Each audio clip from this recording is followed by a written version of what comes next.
नमस्कार। आप सबका राय कोचिंग सेंटर में हार्दिक अभिनंदन है। अगर आप हमारे चैनल पर फर्स्ट टाइम विज़िट कर रहे हैं तो कृपया कर इस चैनल को लाइक करें, सब्सक्राइब करें और बेल के आइकन को दबाएं।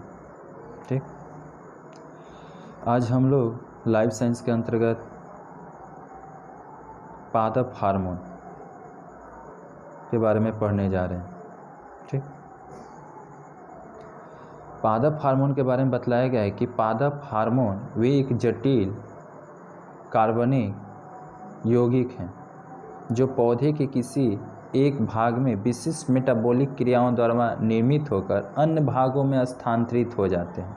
यानी बनेंगे किसी एक भाग में और वहाँ से भिन्न भिन्न भागों में क्या होते हैं, स्थानांतरित हो जाते हैं और उन अंगों की वृद्धि और उनकी जैविक परिवर्तनों पर नियंत्रण रखते हैं। इसी को हम लोग एक तरह से और उनके बीच में कहें तो सामंजस्य स्थापित करते हैं। ये पादप हार्मोन कहलाते हैं। ये पादप जो हार्मोन होते हैं ये 3 तरह का देखने को मिलते हैं। यानी पौधों में 3 तरह का हार्मोन होता है। पहला होता है ऑक्सिन, दूसरा है गिबरेलिन, तीसरा होता है साइटोकाइनिन या काइनिन। सबसे पहले हम लोग ये देखते हैं कि ये पादप हार्मोन की क्या विशेषताएँ होती है। आखिर ये पादप हार्मोन कि क्या क्या एक तरह से कैटेगरी है, क्या क्या इसकी विशेषताएं हैं। तो पादप हार्मोन की निम्नलिखित विशेषताएं हैं। पहला बताया गया है कि यह जड़, तना और कलिका के शीर्षस्थ विभोज्य में बनते हैं। ये जो हार्मोन है पादप हार्मोन, ये कहाँ बनता है, तो ये जड़ में भी हो सकता है, तना में भी, और कलिका का जो शीर्षस्थ भाग होता है वहाँ पर आपको देखने को मिलता है। तथा यह फ्लोएम द्वारा अन्य भागों में स्थानांतरित और वृद्धि पर नियंत्रित करते हैं। यानी पौधे के अन्य भागों में जो पहुंचने का जो माध्यम है वो फ्लोएम है। ठीक, दूसरा बताया गया है इन्हें पौधे से निष्कासित किया जा सकता है। यानी इसको बाहर निकाला जा सकता है। सामान्य से कम या अधिक होने पर इसका विपरीत प्रभाव पड़ता है। ये जो पादप हार्मोन है अगर अधिक किसी पौधे में ज़्यादा हो जाए या कम हो जाए तो इसका बहुत ज़्यादा एक तरह से कहे तो इफेक्ट देखने को मिलता है। ये कार्बनिक प्राकृतिक होती है। ये जो हार्मोन होते हैं इनमें कार्बन की मात्रा पाई जाती है। ये अति अल्प मात्रा में भी प्रभावशाली होते हैं। इनकी मात्रा कम होने पर भी ज़्यादा इफेक्ट दिखा जाते हैं। अब हम लोग आ रहे हैं कि ऑक्सिन की उत्पत्ति स्थान क्या है। ये ऑक्सिन आखिर कहाँ पर उत्पन्न होते हैं और इसका क्या कार्य है। तो बताया जा रहा है कि ऑक्सिन का संश्लेषण जड़ और तना के सिरे पर, जड़ और जो तना होता है उसका सिरा जो होता है ऊपरी भाग, वहाँ पर इसके साथ साथ कहें तो जो तरुण पत्तियाँ होती है या जो विकसित बीज होते हैं उन सब में आपको ये हमारा ऑक्सिन देखने को मिलेगा। या आखिर ये ऑक्सिन कौन सा कार्य करते हैं, तो इनके प्रभाव से क्या होता है, कलिका के अग्रस्त भाग यानी जो कलिका होता है तो उस कलिका के आगे वाला भाग का वृद्धि अधिक होता है, जबकि जो पश्चस्थ यानी पीछे का जो कलिका का होता है, ठीक, उसकी वृद्धि रुक जाती है।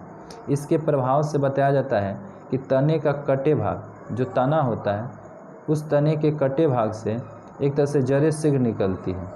जैसे कि हम लोग देखते हैं अड़हुल का फूल, ठीक, तो उसका कुछ लगाने के बाद उसमें अगर जड़ नहीं रह रहा है तो अगर उस पर हम लोग ऑक्सीजन का छिड़काव करेंगे तो बहुत जल्द ही उसके तने से एक तरह से जड़ें शीघ्र निकल जाएगी। तीसरा बताया गया है कि ऑक्सीजन के छिड़काव से जो हानिकारक घासें होती हैं, आप लोग गाँव खेतों में देख सकते हैं कुछ फसल के अतिरिक्त कुछ अन्य घासें भी उत्पन्न हो जाती हैं। तो ऐसे घासों को मारने के लिए यानी कि हानिकारक घासों को मारने के लिए, नष्ट करने के लिए हम लोग ऑक्सीजन का छिड़काव कर सकते हैं।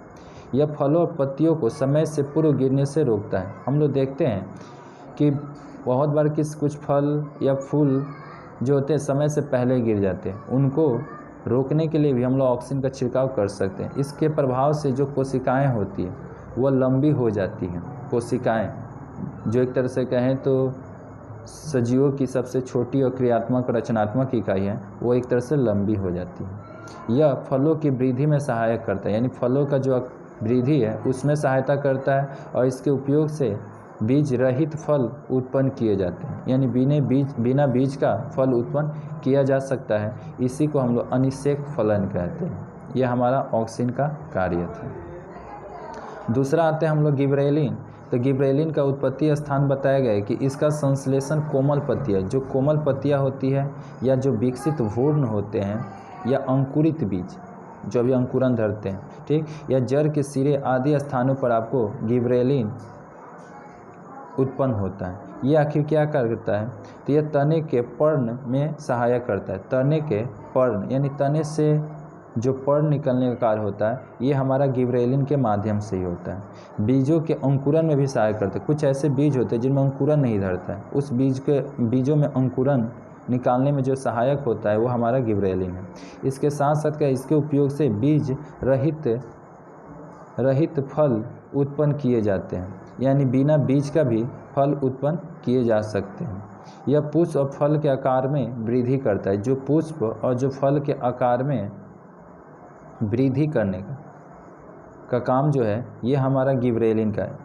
यह आनुवंशिक बौनेपन को भी दूर करता है। कुछ ऐसे पौधे होते हैं जिनका बहुत समय से, मतलब समझिए कि उनका भाग, कुछ ऐसे पौधे होते हैं जो एक तरह से छोटे होते हैं, वृद्धि दर उनका वृद्धि छोटा ही होता है, किंतु उसकी वृद्धि को आगे न्यू जनरेशन में उसको बड़ा करने का काम ये आनुवंशिक बौनापन यानी जो होता है उसको दूर करने का गिबरेलिन से, अगर मानिए कोई पौधा छोटा है उस पर अगर हम गिबरेलिन का छिड़काव करते हैं तो उससे जो बीज फल उत्पन्न और फल से जो हम लोग को बीज प्राप्त होगा, उस बीज को अगर रोपने पर अगला जो न्यू पौधा होगा उसकी थोड़ा हाइट बढ़ जाएगा। उसके बाद आते हैं हम लोग साइटोकाइनिन या काइनिन। इसका उत्पत्ति स्थान बताया गया। यह हार्मोन बीजों के एंड्रोस्पर्म्स और फलों आदि में विशेष रूप से उत्पन्न होता है। फलों और सेव, टमाटर तथा बैर के भ्रूण पोष ऊतक में मिलता है। कोकोनट मिल में सबसे अधिक मिलता है। ये क्वेश्चन हम लोग को माध्यमिक में देखने को मिलता है कि कभी कभी पूछा जाता है कि दाब के पानी या नारियल के पानी में कौन सा हार्मोन होता है, तो हमारा साइटोकाइनिन या काइनिन। आखिर ये क्या कार्य करता है, तो यह बीजों के अंकुरन में सहायता करता है। अगर कोई बीज में अंकुरन जल्दी नहीं हो रहा है, ये भी ध्यान दीजिए थोड़ा सा कि साइटोकाइनिन या काइनिन को एक तरह से हम लोग लोकल हार्मोन कहते हैं। और लोकल यानी ये एक तरह से कहे तो स्थानीय हार्मोन होता है, जहाँ पर एक तरह से ऑक्सिन और गिबरेलिन कार्य नहीं करता है, मतलब जहाँ पर एक तरह से जब प्राप्ति नहीं हो सकती, उसके जब अगर हम चाहें तो साइटोकाइनिन के माध्यम से उसकी पूर्ति कर सकते हैं। ठीक, लोकल तो यही होता है।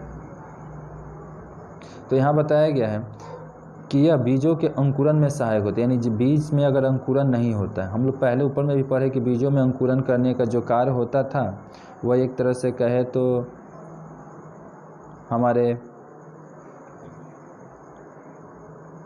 हार्मोनों का, एक तरह से ऑक्सिन का कार्य था, गिबरेलिन का, और यहाँ पे एक तरह से कहे तो